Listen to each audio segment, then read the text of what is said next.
بسم اللہ الرحمن الرحیم۔ آج کا ہمارا موضوع فجر کی نماز کے بارے میں ہے۔ سفر معراج میں پہلے کتنی نمازوں کا حکم ہوا تھا؟ کبھی آپ کے ذہن میں یہ سوال آیا ہے کہ اللہ نے ہمیں فجر کے وقت جاگنے کا حکم کیوں دیا ہے؟ کیا فجر کا وقت صرف نماز پڑھنے کا وقت ہوتا ہے یا اس وقت کے پیچھے ایک راز پوشیدہ ہے؟ وہ راز کیا ہے؟ محترم بھائیوں اور بہنوں، اس راز کو جاننے سے پہلے ضروری ہے کہ ہم نماز کے بارے میں جانیں جو ہم پر دن میں 5 مرتبہ پڑھنا فرض کی گئی ہے، اور یہ 5 نمازیں کس طرح فرض ہوئیں۔ اس کے پیچھے بھی ایک شاندار وجہ ہے جس کا مظاہرہ سفر معراج میں اس وقت ہوا جب حضرت محمد مصطفیٰ صلی اللہ علیہ وسلم اللہ رب العزت سے ملاقات کے لیے وقت کے انتہائی مختصر حصے میں 7ویں آسمان سے آگے تشریف لے گئے۔ اس رات اللہ پاک نے ایک خاص پس منظر میں اپنے حبیب رحمت دو عالم صلی اللہ علیہ وسلم کو آسمان پر بلایا اور اپنے خصوصی انعامات سے نوازا۔ اس مبارک سفر میں اللہ رب العزت نے حضرت محمد مصطفیٰ صلی اللہ علیہ وسلم کو اپنے قرب خاص سے نوازا، انبیاء کرام سے ملاقات کروائی، جنت اور جہنم کا مشاہدہ کروایا، نیکیوں کے اجر و ثواب اور بروں کے انجام و عذاب کا مظاہرہ بھی کروایا۔ اس عظیم سفر میں نبی کریم صلی اللہ علیہ وسلم کو بہت سے انعامات سے نوازا گیا، جن میں ایک خاص انعام امت کے لیے نماز کا تحفہ بھی ہے۔ قیامت تک کے لیے انسانوں کو اپنے معبود اور خالق سے قریب تر کرنے کا عظیم تحفہ اور عبادت یعنی نماز اسی سفر معراج میں عطا کی گئی تھی۔ معراج کی رات جب نبی کریم صلی اللہ علیہ وسلم کو اللہ رب العزت نے 50 نمازوں کا حکم دیا تو حضرت موسیٰ علیہ السلام کے کہنے پر جب آپ صلی اللہ علیہ وسلم واپس آ رہے تھے تو حضرت موسیٰ علیہ السلام کے کہنے پر آپ نے اللہ پاک سے 50 نمازوں میں نرمی کی درخواست کی۔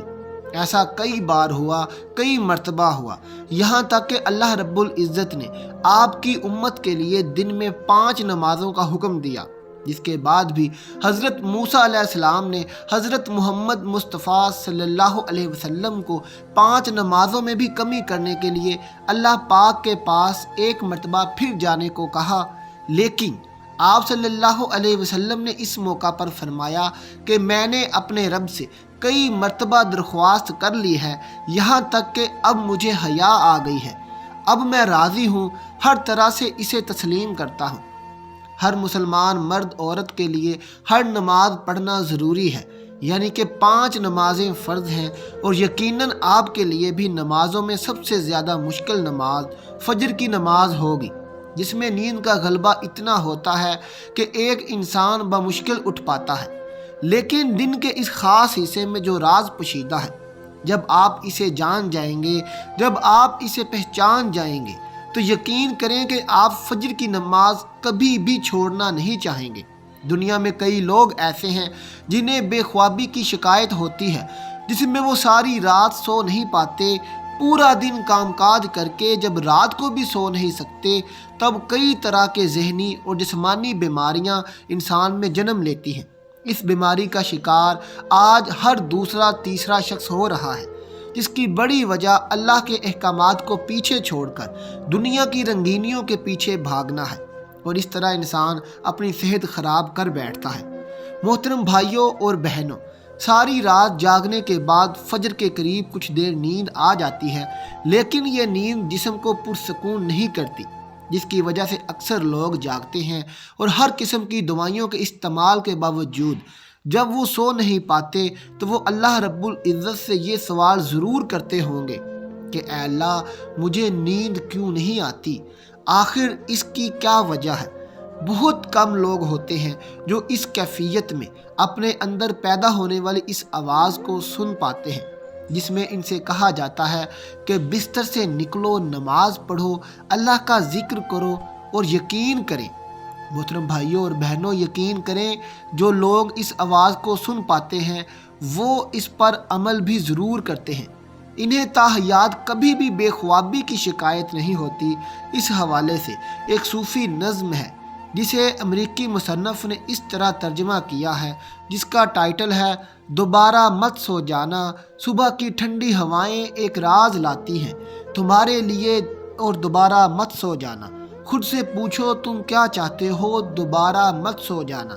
لوگ دروازے کی چوکھٹ سے آ جا رہے ہیں، جہاں دو دنیایں ملتی ہیں وہ دروازہ گول اور کھلا ہے، دوبارہ مت سو جانا۔ اس نظم میں بیان کردہ دروازہ ہماری دنیا اور دوسری دنیا کا دروازہ ہے، جہاں سے فرشتے ہر صبح و شام کو اترتے ہیں، جس کا ذکر اس حدیث پاک میں ملتا ہے، جس میں نبی کریم صلی اللہ علیہ وسلم نے فرمایا ہے۔ اس کا مفہوم کچھ یوں ہے کہ دن اور رات میں فرشتوں کی ڈیوٹیاں بدلتی رہتی ہیں، اور فجر اور عصر کی نمازوں میں ڈیوٹی پر آنے والوں اور رخصت پانے والوں کا اجتماع ہوتا ہے۔ پھر جب تمہارے پاس رہنے والے فرشتے جب اوپر چڑھتے ہیں تو اللہ پاک ان سے پوچھتا ہے کہ میرے بندوں کو تم نے کس حال میں چھوڑا، حالانکہ وہ ان سے بہت زیادہ بہتر اپنے بندوں کے متعلق جانتا ہے، اور بے شک اللہ تعالیٰ ہر چیز پر قادر اور حکمت والا ہے۔ تب وہ فرشتے جواب دیتے ہیں کہ اے اللہ، ہم نے جب ان کو چھوڑا تو وہ فجر کی نماز پڑھ رہے تھے، اور جب ہم دوبارہ ان کے پاس گئے تب بھی وہ عصر کی نماز پڑھ رہے تھے۔ فجر اور عصر کی نماز کے اوقات میں سونے سے منع کرنے کے پیچھے بھی ایک بڑی وجہ ہے۔ یہ وجہ کیا ہے؟ آئیے سائنس کے مطابق جانتے ہیں۔ ناظرین، وہ یہ ہے کہ سائنس کہتی ہے کہ صبح سورج طلوع ہوتے وقت اور شام کو غروب ہونے سے پہلے سونا نہیں چاہیے، کیونکہ صبح کے وقت زمین پر آکسیجن وافر مقدار میں فراہم ہوتی ہے، جس سے ماحول تر و تازہ ہو جاتا ہے، اور یہ آکسیجن آپ کو دن بھر فٹ رکھنے کے لیے انتہائی ضروری ہوتی ہے۔ تو جو اس وقت میں سو جاتا ہے وہ اس تازہ آکسیجن سے محروم ہو جاتا ہے، اور سائنس کا کہنا ہے کہ عصر کے وقت زمین پر آکسیجن کی مقدار کم ہو جاتی ہے، تو اگر کوئی سو جاتا ہے تو اس کو آکسیجن کی فراہمی کم ہوتی ہے، جس کی وجہ سے جب وہ جاگتا ہے تو اس کے سر میں درد اور طبیعت بوجھل ہو جاتی ہے۔ اور یہی وجہ ہے کہ دین اسلام میں ان دونوں اوقات میں سونے سے منع فرمایا گیا ہے، اور سائنس بھی ہمیں ان اوقات میں سونے سے منع کرتی ہے۔ ناظرین اکرام، نبی کریم صلی اللہ علیہ وسلم نے فرمایا، جس کا مفہوم کچھ یوں ہے، طلوع شمسی سے پہلے اور غروب شمس سے پہلے نماز ادا کرنے والا جہنم میں ہرگز داخل نہ ہوگا۔ نماز فجر کے بارے میں ایسے بے شمار فضائل اور بھی ہیں جن کو ہم انسان نہیں جان سکتے۔ اگر انسان ان کو جان لے تو کبھی بھی کوئی کوتاہی نہ کرے گا ان نمازوں کو پڑھنے میں۔ نبی کریم صلی اللہ علیہ وسلم کا فرمان ہے، اگر وہ لوگ عشاء اور فجر کی فضیلت کے بارے میں جان لیں تو وہ ضرور ان نمازوں میں حاضر ہوں، چاہے ان کو خود ان کو گھسیٹتے ہوئے ہی آنا پڑے۔ ناظرین، اب آپ خود اندازہ کر لیجئے کہ ایک طرف ان دونوں نمازوں کی اتنی فضیلت اور اہمیت ہے، اور دوسری طرف ان کی ادائیگی اور سستی اور لاپرواہی بڑھتی جاتی ہے۔ حضرت محمد صلی اللہ علیہ وسلم نے فرمایا، بے شک دین آسان ہے، اور جو شخص دین میں سختی اختیار کرے گا تو دین اس پر غالب آ جائے گا اور اس کی سختی نہ چل سکے گی۔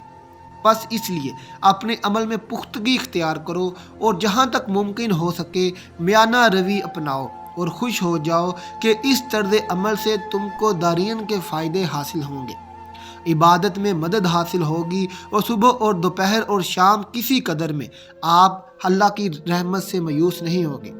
5 وقت نماز سے مراد ہو سکتی ہے کہ پابندی سے نماز ادا کرو۔ اللہ تعالی ہم سب کو 5 وقت نماز پڑھنے کی توفیق عطا فرمائے۔ ہمارے چینل کو سبسکرائب کریں اور لائک کریں۔ دعا ہے کہ اللہ تعالی میرا سنانا، آپ کا سننا اپنی بارگاہ میں قبول فرمائے۔ آمین ثم آمین۔